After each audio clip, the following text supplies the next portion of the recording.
Hi everyone, how are you? I hope you're all doing well.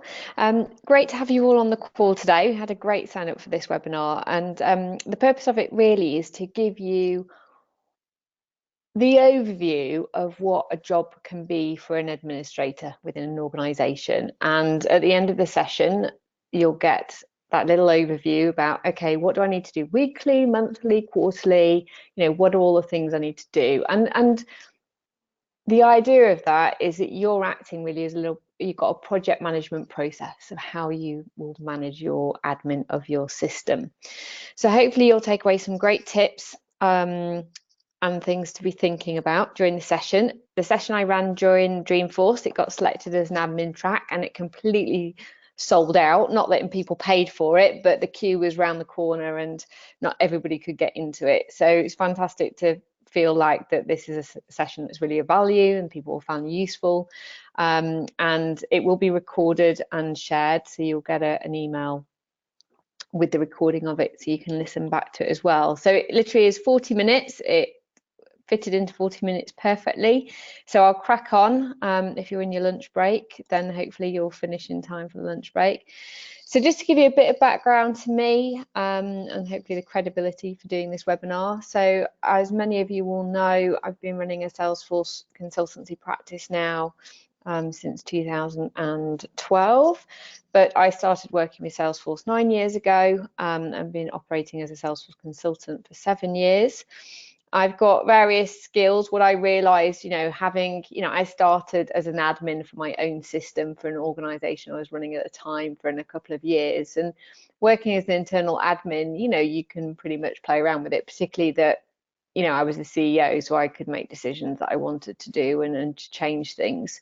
But when you're kind of then working in an organization where you're having to facilitate different people's needs, get buy-in for sponsorship and financial input as well, or working indeed as a consultant maybe for other organizations, it requires a different range of skill sets. And some of the skills I've developed and done training around is particularly around business analysis, change management and agile project management throughout the years of working, because I've realized that actually these are skills I need in order to help people implement a solution. Now, what I go through today are more practical things about being an admin, and we don't really delve into hugely the aspects around change management and business analysis, but it's certainly some of the areas that I will be touching on as part of this. So now we run a Salesforce practice helping non-profits, and we help charities set up and manage their systems. And also I run Super Mums, which is a program where we train up mums and dads in Salesforce skills and then help place them into job opportunities within the sector. So this webinar is really to help develop you as admins. So the 4 areas that we're going to be talking about, the first is security management, and that's really about you being the guardian of the system. The second is system management, which is a bit like you being the doctor really, understanding the pain points and providing solutions or preventing the pains in the first place. The third is around data management. So this is about you being the housekeeper of your system and keeping your system clean and tidy with good valid data. And the 4 is about you being like the leader, the visionary really, and about helping create a CRM roadmap for your organization. So these are the 4 areas that I feel can sit within the responsibility of a Salesforce admin. You may not have all responsibility for those, but as I say, today is about reflecting on what you're doing well, what you need to do better, and what you feel is in scope of your role. So let's start with security management first. So as I mentioned, it's about being the guardian of your system, making sure that the safety of people's data, is important, and it lies in your hands. Now, one of the trailhead badges that I'd recommend looking at for this is it's called a root, and it's called Protect Your Salesforce Data. So you can go and find that on Trailhead, and that will talk you through some of the things that I'm going to be covering on this particular bit today. So security of your system, what does that mean in practice? It means people can access the system who should be able to, and people who can't access the system can't. But then you've got a different layer of that, which means that people who access the system can only see what they're meant to be able to see and can't see things that they shouldn't be able to see. So if you don't get this right, it means a data breach can happen. It means that you might have then financial penalties or reputation risk, and potentially personal liabilities. Now, it is a little bit scary, but sometimes we've worked with customers where nobody's taken responsibility for deactivating somebody after they've left the organization. And so you've got people who technically could still have access to the system, even though they don't work for you. That could cause potential data breach. Or it could be that people can see data in the system that they can't, they're not meant to see.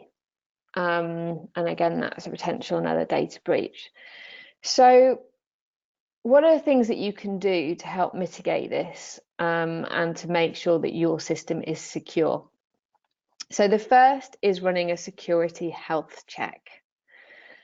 Now, a security health check is a tool that is available in your setup area of your Salesforce system. What it does is it audits your system, looking at how secure it is, looking at all the different areas, and then it scores you and gives you a report and tells you all the things where you're does red, amber, green status, and it makes a series of recommendations. Now, if you haven't done that, then absolutely do it, because it's the first thing that you probably want to look at, because it will automatically do a lot of that auditing for you and provide you with clear guidance around some of the things to check. So check out the security health check if you haven't already, and it's something that you might want to do regularly, not that often, because obviously once it's done, it's, you've done it, but it might be a 6-month check or a 1-year check, for example. The other aspect that Salesforce introduced was My Domain, which means that rather than go to salesforce.com to log in, you would create a My Domain, which in my situation would be economic change/salesforce.com, which means that there's meant to be an extra level of security there for you. So it means that if anybody's accessing the system, they're doing it through My Domain. And if you particularly got a Salesforce community, customer community, it enforces you to set up a My Domain. And normally with Lightning as well, it encourages you to do that. So you might have My Domain set up already, but if you haven't, it's something else to check. Now, one of the areas that comes up in your security health check, it might make you look at password policies. Now, you hopefully will have somebody that looks after data protection, GDPR, cybersecurity within your organization. And it's likely that you will have some password policies set somewhere for the organization for any systems that you use. And there are certainly best practice ones out there. So we're accredited through Cyber Essentials, for example, and they provide some password policies. So make sure that your Salesforce system is set up with industry best practice password policies. So everybody has to adhere to those. And simple things like you have to make people renew their passwords after a certain amount of time, or you have to have a certain number of characters, etc., and symbols, and whatever the combination is. So make sure you've got the right password policies in your system. Similarly, look at your security policies. Your security policies, again, should be defined more by somebody who's got a wider responsibility for cybersecurity within your organization. That might sit with you, it might not. But make sure that you've got, decisions around who can access our system when. So maybe security would look like that people can only log into Salesforce between the hours of 9 till 5, or within certain IP addresses, and that is dependent on the level of security that you might need to have around your data. So there's all those different aspects you need to think about security. Now, one of the other things that you might want to think about is backup options for Salesforce. So, the default is a scheduled export of data, but that's great because it gives you a spreadsheet which you then have to put somewhere, and it's not in any particular useful state if you needed to restore anything. So you might want to look at backup options like Own Backup, for example, which is a tool that you can use. And that gives you a more coherent backup option, just in case anything did happen to your system, that, you know, and data was lost or data was accidentally deleted and you needed a weekly scheduled backup of data so you could restore it to what you need. And that's just in case perhaps a breach happens and somebody does delete something. You know, maybe it's a disgruntled employee or whatever, you know, you just don't know what's going to happen. So think about your backup options. And the final bit around all this is, how do you monitor data breaches? And I think, you know, monitoring, it does depend on, there's quite a few facets to think about, but some of the things to think about is, you know, you need to have a protocol that if somebody's leaving the organization, that there's a tick list of all the things you need to do when they leave, and that's obviously like sign them out of all the systems that you've got and make sure they can't access any of your data.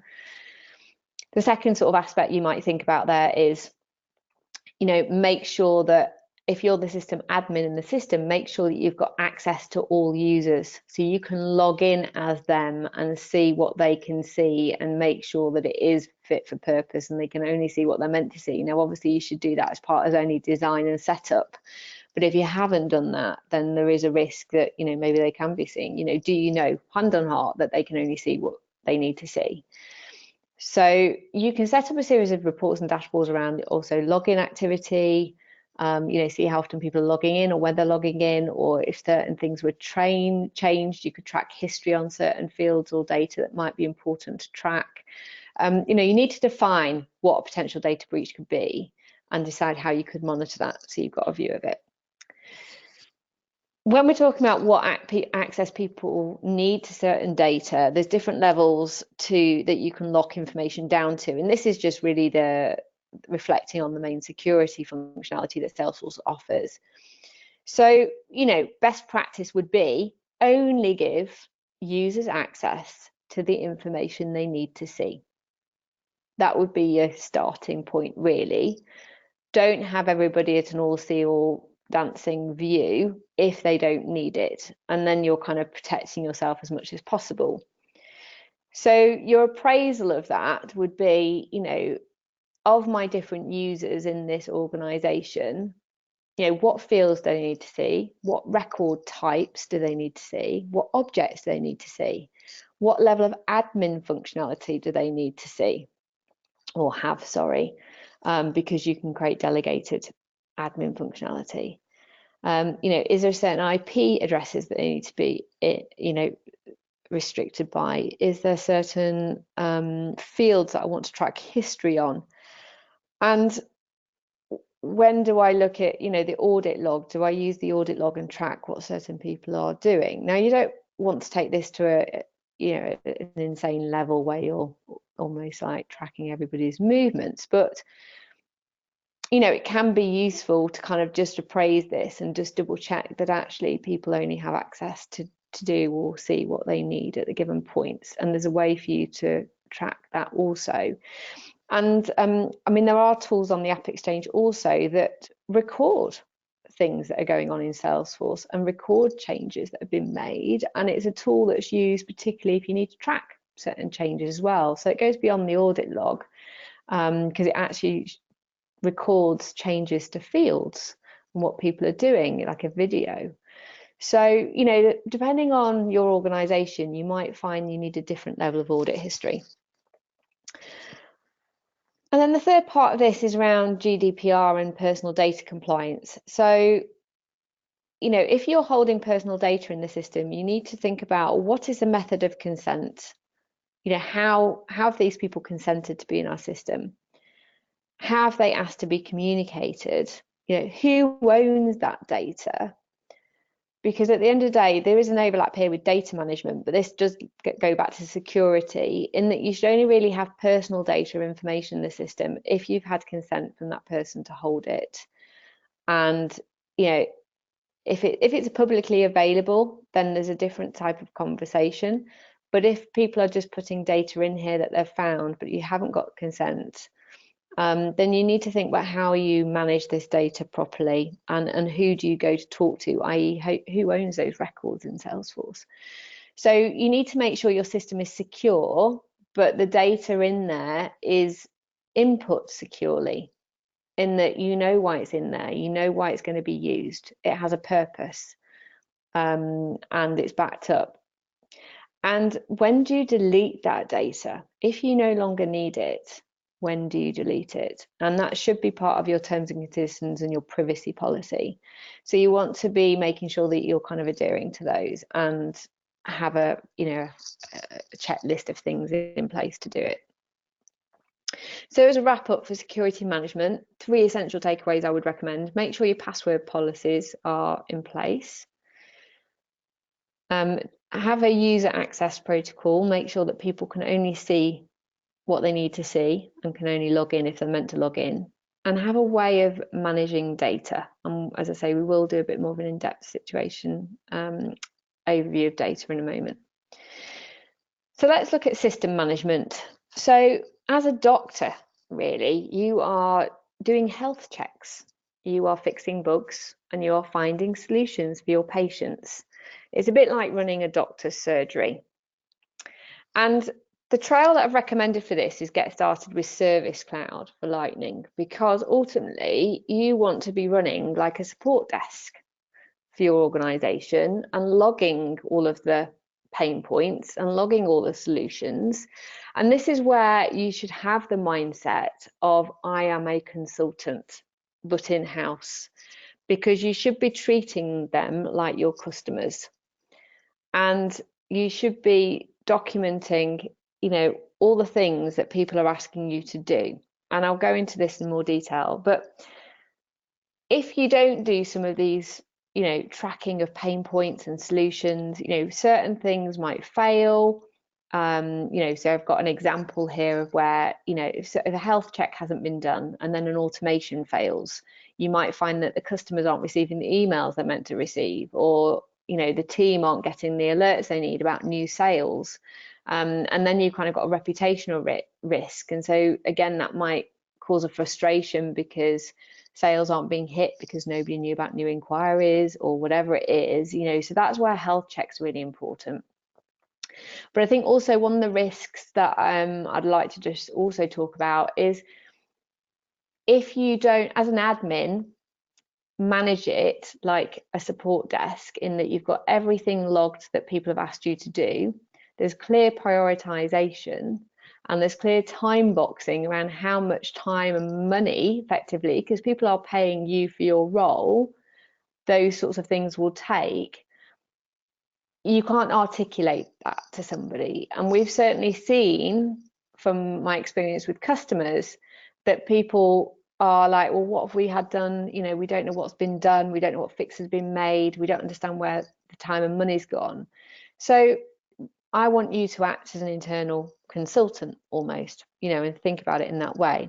So let's just reflect on some of these areas, the things you need to do, and if you like, justify your reason for being. So some of the aspects you will need to think about is critical updates. Now, critical updates, I think, typically get sort of flagged up to admins every release that come through. So it might be more frequent than that if there's something they've had to do with the system.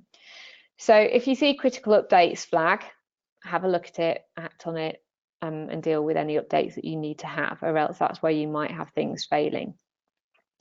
Also do your latest releases, and that's all on Trailhead now, which is fantastic. So you can go and do your trails and your badges and do the exam and keep up to date with what's happening, and take on board and share that information with your team where relevant, because all those new features are great, but they're only great if they get deployed in the organization and can be of use.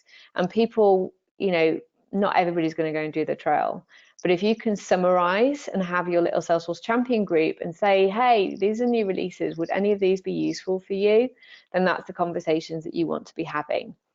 For Salesforce generally, there's latest releases of 3 times a year, but with NPSP, There's latest releases, I think every fortnight there's normally sort of updates. It's much more frequent. There's a lot more going on with that product. So there's kind of two areas that you need to think about. And there's also an MPSP health check as well, which you can do in your instance, which is found in the MPSP setup menu. So you'd want to be thinking about all those different aspects and just keeping on top of that. And that's not something you necessarily need to do daily, obviously. It's something you'll need to set in your diary as something to do. Now, the other health check areas that you can do is use the optimizer. And I'm just going to jump forward a slide here. So optimizer used to be a tool in the setup menu. I believe it's still there actually, but what they've also done is create a Salesforce Labs has created an app that you can install into your system. And the optimizer allows you to improve features and clean up customizations to help you reduce complexity. So it's another little audit tool that's there for you to make your life a little bit easier. So have a look at that. You know, something else to have a look at, and something else maybe to review every 6 months for what you want to do. If you haven't converted to Lightning yet, then that's something that Salesforce is going to obviously encourage you to do. So we'd encourage you to be starting to move over to Lightning if you're not already, particularly for some team members, and get people excited about it. It has a lot more features. Everything's moving that way. It's becoming the norm. So absolutely start looking at Lightning. And the final suggestion I've got on here is your field audit. And I've just put an app in the right-hand corner here called Field Trip, which we tend to use. And that allows you to do an audit of all your fields in your system, and it tells you how much they're being used. And what that means is that you can perhaps have a conversation with people in your teams to say, you know what, these fields aren't really used. Can we delete them and get rid of them? Because we've got a bit of a messy system and we'd like to clean it up. So a field audit might be good, particularly if you've got fields that you don't think are ever used anymore, and allows you to start that conversation. And the final bit of here is error handling. So there's different ways that you'll see errors. So here I've got the little options down here. So MPSP error logs, Apex errors, duplicate errors, and the places that you would find them. Again, that's just something else you should check on a regular basis, depending on how many errors you think you might have. So it could be a weekly check or a monthly check, depending on your system and how complex it is. Something I'd recommend here, though, is if error alerts go to specific people, you might not see them. So we do recommend, and I understand that this is price sensitive quite often, is that you might have a centralized system admin user license for Salesforce that you use to do configurations or integrations with third-party apps. And then that email address, if you get any notifications, that email address, you can make that email address be forwarded on to maybe 1 or 2 or 3 more people as a matter of default. So if somebody's on holiday, things don't get missed. You've got more of a centralized email and a centralized system admin account, because also if you set up integrations, etc. around a user and that user leaves, then you've got to kind of change everything over. So it is best practice where possible to have a standard user license account that's not named to somebody, but it's like your system admin account. And then the final point here is around the support desk, which is what I was mentioning earlier. So, you know, treat your users as any type of customer. You know, you might be using the Service Console for other use cases within your organization. But you could set up a different record type, close down access to it, or allow people just to see what they need, and log it, you know, use it for logging all your cases and requests that people give you. Get them to submit a web to case form to submit things to you, and respond to them. Have an email to case, comments back and forth. You know, use it in that way, because that tool is there for you. It all exists in Salesforce already, and you can absolutely be using it. Now, if you're managing a bigger Salesforce implementation or a bigger use case, you might use something like Jira, which is a more complex system than maybe the Service Cloud Console. But absolutely, we want you to be thinking and justifying, you know, if somebody said to you as an admin, well, where have you spent your time this year and what have been the business benefits? Then, you know, having all of this clearly documented is really important for you.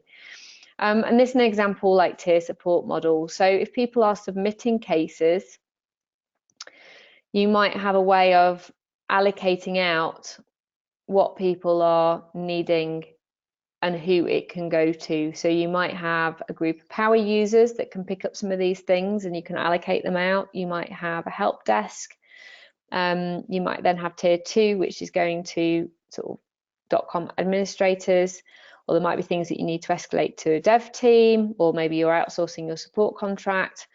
And then you might have like Salesforce Premier Support, for example, if you're using it there. So you can also grade who is going to take ownership of the cases that you have. So 3 essential takeaways here is manage your critical updates, look at error logs, create a case management system so you can track things that you're doing. Moving on to the third, data management. So here, this is about keeping your house in order and making sure your data is clean and tidy. The amount of organizations I've walked into where they've said, actually, you know, our system isn't fit for purpose, nobody trusts it, nobody trusts the data in it. That isn't the problem of the database. That is the problem of the users and the clear business rules around that data. Now, there's some ways that an admin can help in this role because it doesn't all sit with you, but you do have a role to play. So there's a module on Trailhead called Data Quality, which could be useful here. It does reflect on the points that I'm making. But as I mentioned, if you have poor data, you get low user trust and adoption, you have poor customer intelligence, and it means that you can't also pull any really useful dashboards off the system because it's pretty much unusable. Now, some of the ways that you can help with this is duplicate management. One, think about the ways that you can prevent duplicates. Now, if you've got online forms and people are filling in something online, that can be pretty difficult because you don't want to stop data being entered into the system. But if people are entering data directly into the system, if they're entering in something and it identifies a duplicate, you can flag it there and then. So if it's an online form, more tricky. If they're entering directly, yes, you can set up some flags.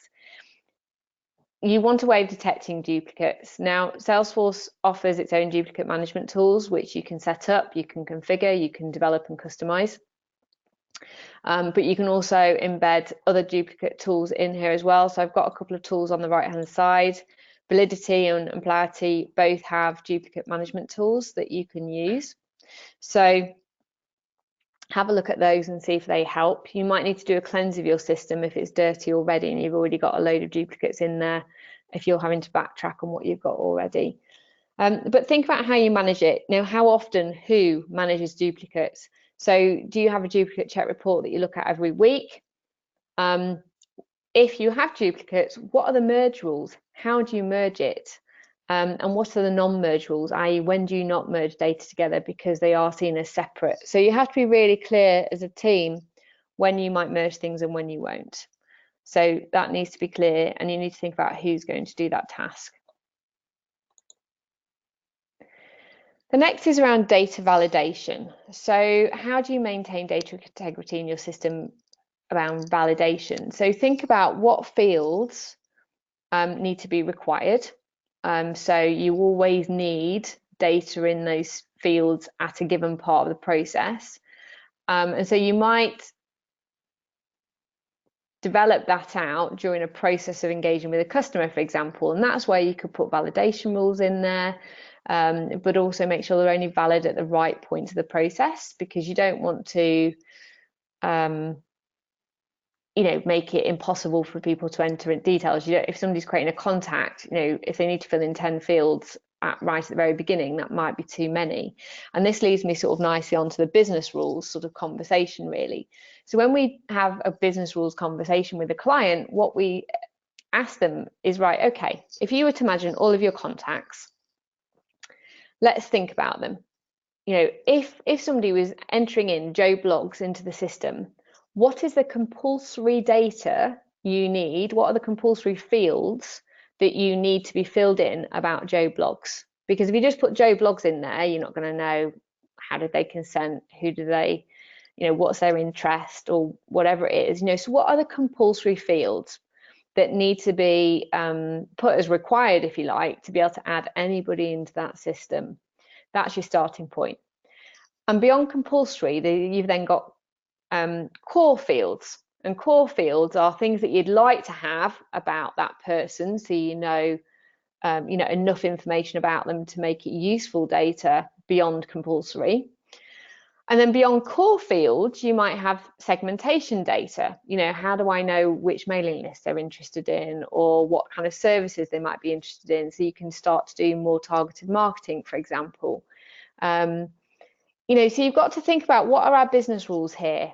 What do we need to put in the system at what point about different people to make this a good quality system? What defines good quality data in our system? Because what's really transparent quite often is people go, oh, we don't trust the data in our system. But you're like, why? Why is that? And if you turn that on its head and go, okay, well, what would make it really good data? What does good quality data? That's what your business rules are. And everybody has to be really clear with that. And it has to be enforced that everybody follows these business rules. And that's from the top down executive sponsor all the way down to the below, because unless these business rules are followed, you're going to end up with that dirty data system again. One of the caveats you might have here is an autofill that might help you keep your data clean, in that you could automatically fill in data from online forms, for example, or from like postcode finder, where it automatically fills in the postcode and address. So you can obviously get some tools that help you with this issue. And then the next area is data cleansing. So this is where, the idea of cleaning a system feels therapeutic, right? It's kind of like, oh God, let's just get some of this data out here that we really don't need. And they're great conversations to have, like, who are we keeping in the system that we don't need? So what is your criteria for data deletion? And you should have this in your privacy policy that you created or have. So you need to think about, when do we delete data? Who's responsible for deleting data? Who's going to sign it off that you can delete it? What's the process? And if you're not deleting it yet, is there an archiving protocol? And if you archive it somewhere, then when do you fully delete it? What is that process? Because you can't keep people's data in your system forever. That particularly came at a point around GDPR. And data protection. You need to have a process of understanding when you're going to delete data. And seriously, it's not just for that as well, it just means it keeps your system clean. So 3 essential takeaways: duplicate management, business rules, data deletion actions. That's what I'd recommend to keep your system clean.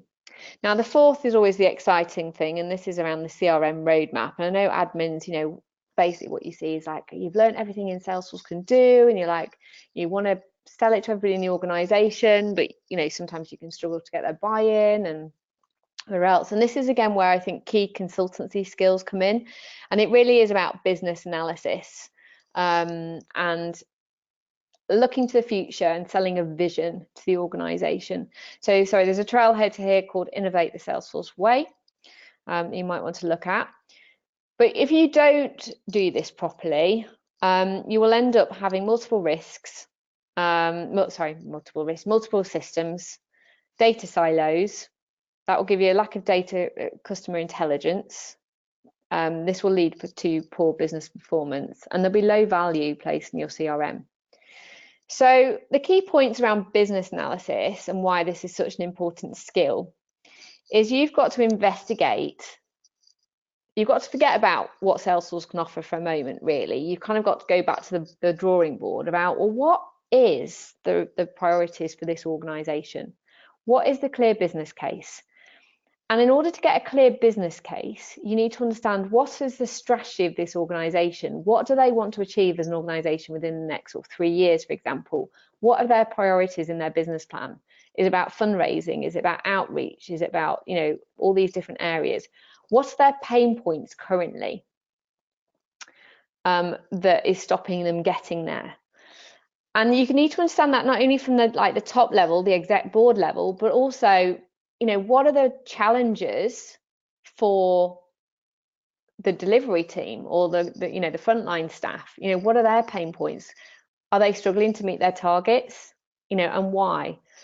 So you need to gather and ask all of these questions and then present a clear business case. Because that will give you, if you've got a clear business case that highlights the benefit the organization and the employees around what they need to deliver, then that will give you high executive sponsorship.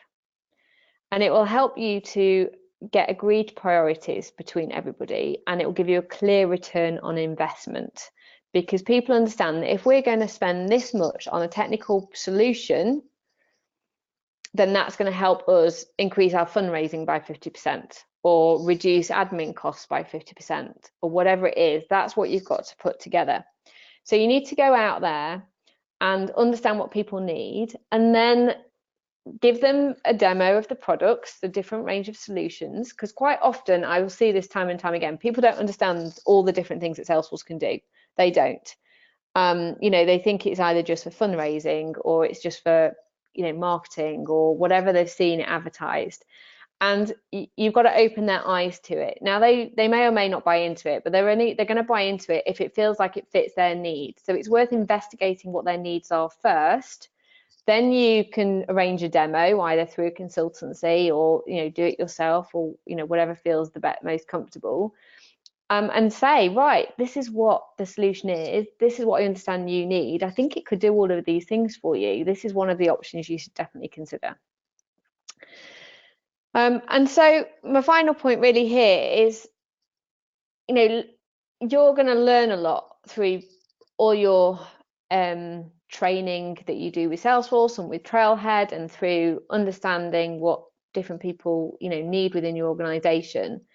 I would say don't work in isolation, because the best way I've learned is through talking and working with people, even within our team, within the consultants. We all have different expertise and all share information, help each other.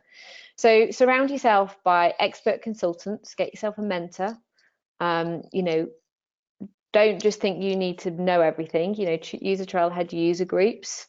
Get onto Trailhead or get involved in training, and learn this yourself. But ultimately, don't be by yourself within your organization. What you want to have is those power users around you, and those power users should be trained up on a certain level of admin rights within your organization, and can also train people, and can be excited about all the updates that are coming out, because you need to have a support team just around you. So train people around you.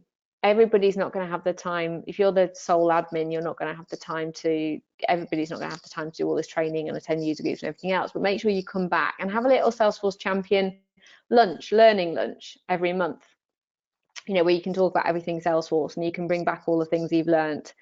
But also arrange those learning lunches with the exec board members and with other people that aren't yet appreciative or understand what Salesforce can do. So you're constantly, hopefully, rolling it out amongst the organization, and sort of helping engage everybody in there.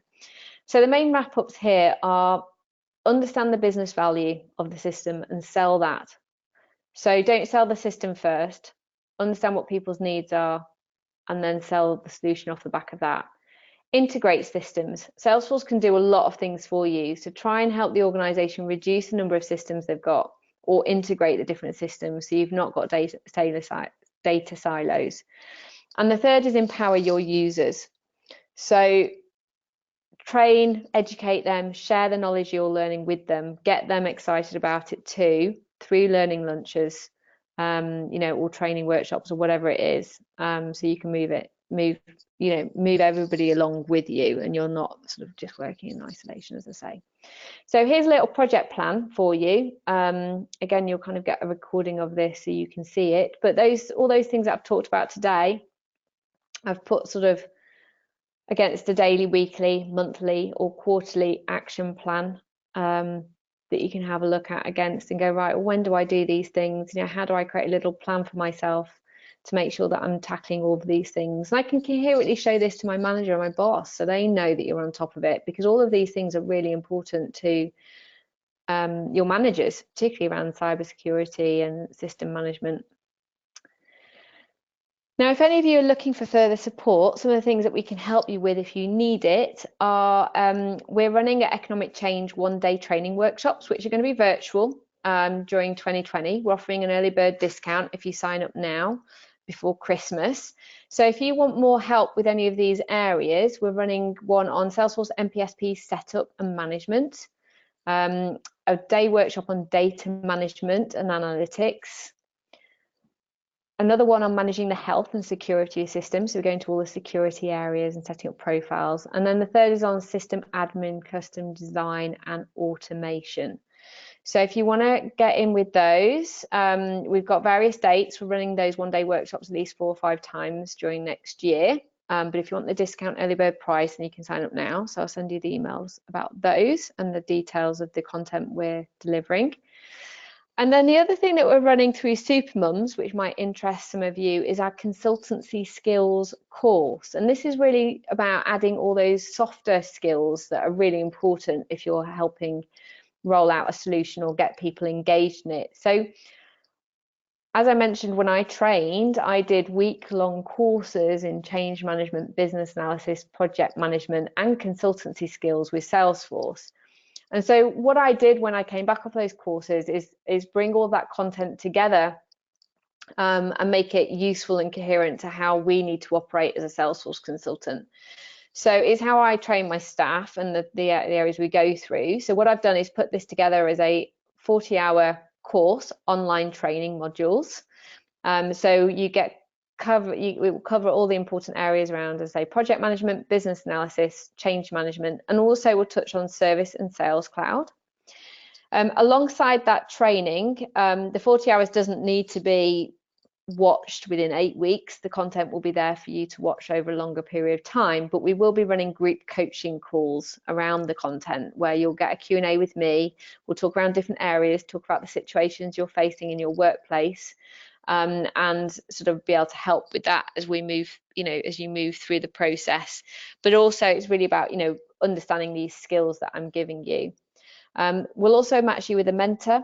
And if you're not working currently, would help you get a work placement beyond that through our recruitment arm, our Supermums recruitment arm, so we can help you start to develop these skills in the workplace if you're not working currently.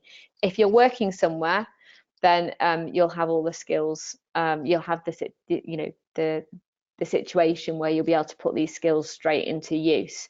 So we just want to empower people, because having Salesforce admin skills is great, but if you're struggling to kind of get people bought in, or you don't know how to roll out the system, or kind of manage some of the things that we talked about today, particularly around the CRM roadmap, for example, then this course will give you the skills to do that. And I have to say, hand on heart, I'm so glad that I did all of these courses, because they are essential skills for being a great Salesforce admin, I would say, and also act as a consultant, whether that's internally or externally. There's, I think it's essential, and it's why I put all my staff through these courses when they join my consultancy, because I think they're really important skill sets.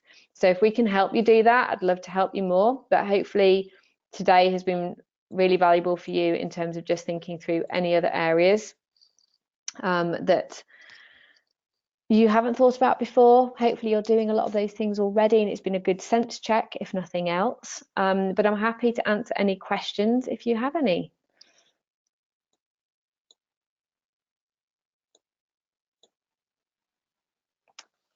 So somebody just asked, what does a CRM stand for? So CRM is Client Relationship Management System.